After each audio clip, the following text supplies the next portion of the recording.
Hello intelligent people, स्वागत है आपका दिशा निर्देश के इस वीडियो में। इस वीडियो में हम जा रहे हैं डिस्कस करने के लिए ग्लूकोज टॉलरेंस टेस्ट के बारे में।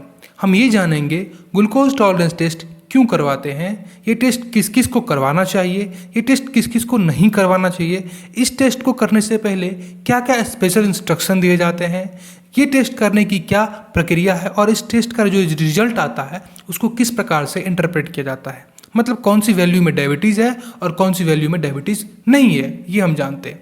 तो चूंकि ये टेस्ट डायबिटीज़ को डायग्नोज करने के लिए या कंफर्म करने के लिए किया जाता है, तो सबसे पहले हम ये जान लेते हैं कि डायबिटीज़ क्या होता है। देखिए, हम जब भी कोई खाना खाते हैं, कार्बोहाइड्रेट रिच खाना खाते हैं, जैसे चावल हो गया, रोटी हो गया, ये हम खाते हैं, तो वो हमारे शरीर में सीधा जो रोटी खाते हैं वो रोटी ही हमारा शरीर एनर्जी के रूप में यूटिलाइज नहीं कर पाता है। वो ग्लूकोज के रूप में टूटती है। पहले जो बड़ा मॉलिक्यूल्स है वो छोटे छोटे मॉलिक्यूल्स में टूटते हैं, वो ग्लूकोज के रूप में बदल जाते हैं। तो जब ये ग्लूकोज हमारा गैस्ट्रो इंटेस्टाइनल ट्रैक्ट से ब्लड में हमारा पहुंचता है, जो जीआईटी ट्रैक होता है, जो हमारा स्टमक इंटेस्टाइन है, उससे हमारा कहाँ पहुंचता है, ब्लड सर्कुलेशन में पहुंचता है। और ब्लड सर्कुलेशन में चूंकि हमारा ब्लड पूरा शरीर में फैला हुआ है, तो ये ब्लड हमारा ट्रांसपोर्ट का भी काम करता है। तो ये ग्लूकोज को हमारे शरीर के विभिन्न ऑर्गन्स तक ले जाता है और विभिन्न सेल्स इसको ग्लूकोज को एनर्जी के रूप में यूटिलाइज करते हैं। लेकिन यहीं पे कि जो पेनक्रियाज है वो हमारा क्या करता है, इंसुलिन को सिक्रेट करता है। और इंसुलिन क्या करता है, जो सेल है उसका दरवाज़ा खोलता है और ग्लूकोज को अंदर डालता है। कहने के मतलब ये है कि अगर इंसुलिन नहीं रहेगा तो सेल जो है वो ग्लूकोज को अपने अंदर नहीं ले पाएगा, और अगर अंदर नहीं ले पाएगा तो सेल क्या होगा, खाना नहीं ले पाएगा, तो वो क्या होगा, भूखा रह जाएगा। तो इसमें क्या हो जाएगी, जो ग्लूकोज है वो तो ब्लड सर्कुलेशन में ही रह जाएगी। सेल अपने अंदर अगर नहीं लेगा, अगर इंसुलिन वहाँ मौजूद नहीं है उसको अंदर डालने के लिए, दरवाज़ा खोलने के लिए, तो क्या होगा, ब्लड सर्कुलेशन में ही रह जाएगी। तो ब्लड सर्कुलेशन में हमारा ग्लूकोज का मात्रा क्या हो जाएगा, बहुत ज़्यादा बढ़ जाएगा। और इसी टर्म को जब ब्लड सर्कुलेशन में हमारा ग्लूकोज की मात्रा बहुत ज़्यादा हो जाती है तो उसको हम क्या बोलते हैं, हाइपरग्लाइसीमिया, यानी कि बहुत ही ज़्यादा मात्रा में ग्लूकोज की मात्रा हमारा ब्लड में, इसको बोलते हैं हाइपरग्लाइसीमिया, और इसी को टर्म दिया जाता है डायबिटीज़। अब हम ये जान लेते हैं कि ये टेस्ट किस किस को करवाना चाहिए, इसके इंडिकेशंस क्या क्या है। ग्लूकोज टॉलरेंस टेस्ट के इंडिकेशंस क्या क्या है। जिसका वेट ज़्यादा हो, कोई भी पर्सन अगर ओवर वेट हो, उसका वेट बहुत ज़्यादा हो, तो उसको ग्लूकोज टॉलरेंस टेस्ट कराना चाहिए। और प्रेगनेंसी के दौरान किसी भी औरत का अगर वेट गेन बहुत ज़्यादा हो जाए, बहुत ज़्यादा वेट गेन हो जाए, तो उसको भी हम बोलते हैं कि आप ग्लूकोज टॉलरेंस टेस्ट कराइए, क्योंकि आपको डायबिटीज़ होने के चांसेस हैं। फिर उसके बाद डायबिटीज़ के 4T सिम्टम्स होते हैं। 4T सिम्टम्स होते हैं डायबिटीज़ के।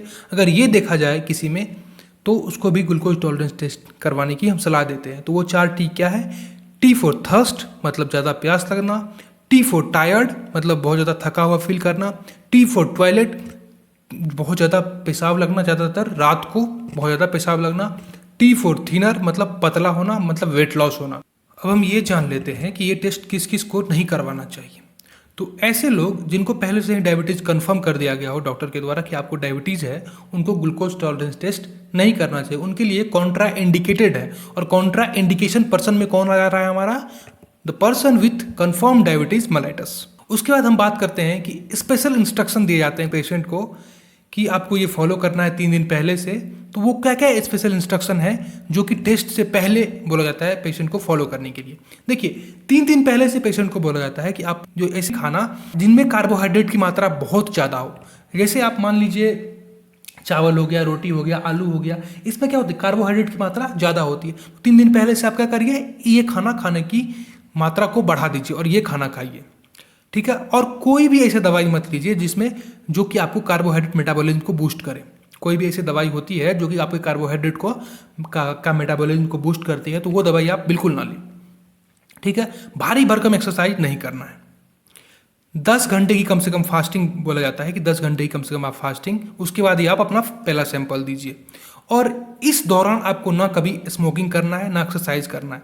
मतलब 3 दिन के अंतराल में बता रहा हूँ कि 3 दिन पहले जैसे बोला जाता है ना कि 3 दिन पहले से आप कार्बोहाइड्रेट रिच फूड लेना स्टार्ट कर दीजिए, तो 3 दिन पहले से ही आपको स्मोकिंग और एक्सरसाइज करना छोड़ देना है। भारी भरकम एक्सरसाइज तो करना ही नहीं है, बस थोड़ा बहुत अगर घूम घाम लिया तो ठीक है। भारी भरकम exercise not allowed, smoking not allowed. What allowed is कि 3 दिन पहले से कार्बोहाइड्रेट रिच फूड लीजिए आप, कोई दवाई जो कार्बोहाइड्रेट मेटाबॉलिज्म को बूस्ट करे वो आपको नहीं लेना है। ये आपके इंडिकेशंस हैं। अब हम जान लेते हैं कि ये टेस्ट करने की क्या प्रक्रिया है। देखिए, सबसे पहले तो आप ओवरनाइट 10 आवर्स की फास्टिंग के बाद आप क्लिनिक में आओगे अपना फास्टिंग ब्लड देने के लिए। तो आप 9 बजे से लेकर के 11 बजे तक ये करवाइए टेस्ट, इस टाइम में अच्छा रहता है ये। तो 9 बजे आप आते हो, आप क्या करते हो, आपने अपना फास्टिंग ब्लड दिया। जैसे ही आपने अपना फास्टिंग ब्लड दिया, उसके बाद आपको क्या किया जाता है, 75 ग्राम ग्लूकोज को 300 ml वाटर में डिसॉल्व करके आपको दिया जाता है कि 5 मिनट के अंतराल आप उसको पी लो। चूंकि ये बहुत ज़्यादा मीठा होता है तो आपको पीने में थोड़ी सी अनकंफर्टेबल लगेगी, लेकिन आपको पीना पड़ेगा। तो 75 ग्राम ग्लूकोज 300 ml वाटर में आपको डिसॉल्व करके दे दिया जाएगा पीने के लिए।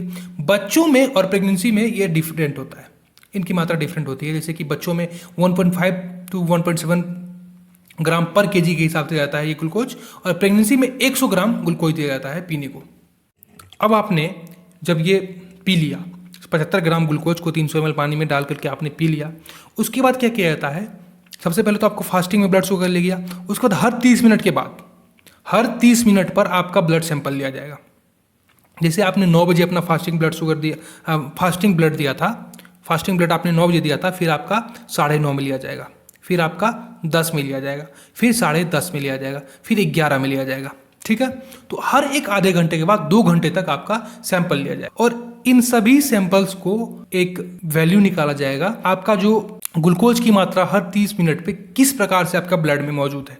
जैसे कि आपकी अगर नॉर्मल वैल्यू निकाली जाती है, अगर नॉर्मल वैल्यू की बात करें, प्री डायबिटिक की बात करें, डायबिटीज़ की बात करें, तो सबसे पहले फास्टिंग में जो नॉर्मल पर्सन होते हैं, जिसको डायबिटीज़ होने की ना चांसेस है ना डायबिटीज़ है, उनको 110 mg/dl से कम होती है। जो फास्टिंग में हम लेते हैं वो 110 mg/dl से कम होती है, और 2 घंटे बाद 140 mg/dl से कम होती है। जो फास्टिंग में हम नॉर्मल पर्सन की बात कर रहे हैं, जो नॉर्मल होगा, जिसको कोई भी डायबिटीज़ की चांसेस नहीं होती है, उसको 110 mg/dl से कम होगी नॉर्मल फास्टिंग में। और जब वो 2 घंटे बाद ग्लूकोज वगैरह लेने के बाद 2 घंटे बाद उसका टेस्ट होता है तो 140 mg/dl से कम होती है। उसी प्रकार प्री डायबिटिक, जिसको डायबिटीज होने के चांस होती है, जब वो फास्टिंग ब्लड देगा उसमें ग्लूकोज की मात्रा 125 mg/dl की मात्रा से कम रहेगी।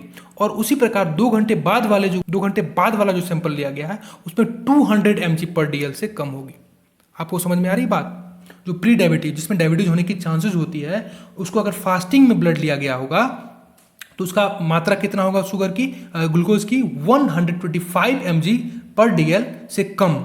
और अगर 2 आवर्स आफ्टर ग्लूकोज लेने के बाद, अगर ग्लूकोज लेने के बाद 2 घंटे बाद अगर हम उसकी बात करें तो 200 mg/dl उससे कम होगी। ठीक है, फिर जिसको डायबिटीज़ है, जो पर्सन, किसी भी आदमी को डायबिटीज़ है, कंफर्म डायबिटीज़ अगर होगा तो उसमें फास्टिंग में कितना होगा, 125 mg/dl से ज़्यादा होगा। फास्टिंग में ही 125 mg/dl से ज़्यादा होगा, और 2 घंटे बाद वाली जो सैंपल होगी उसमें 200 mg/dl से ज़्यादा होगी। तो आप यहाँ पे समझ पा रहे होंगे, जो प्री डायबिटिक होंगे उसमें 125 mg/dl से कम होगी, और फास्टिंग में, और 2 घंटे बाद वाले में 200 mg/dl से कम होगी। जो डायबिटीज़, जो कंफर्म डायबिटीज़ हो जाएगी, उसको हम 125 mg/dl से ज़्यादा होगी फास्टिंग में, और 2 घंटे बाद वाले सैंपल में 200 mg/dl से ज़्यादा होगी।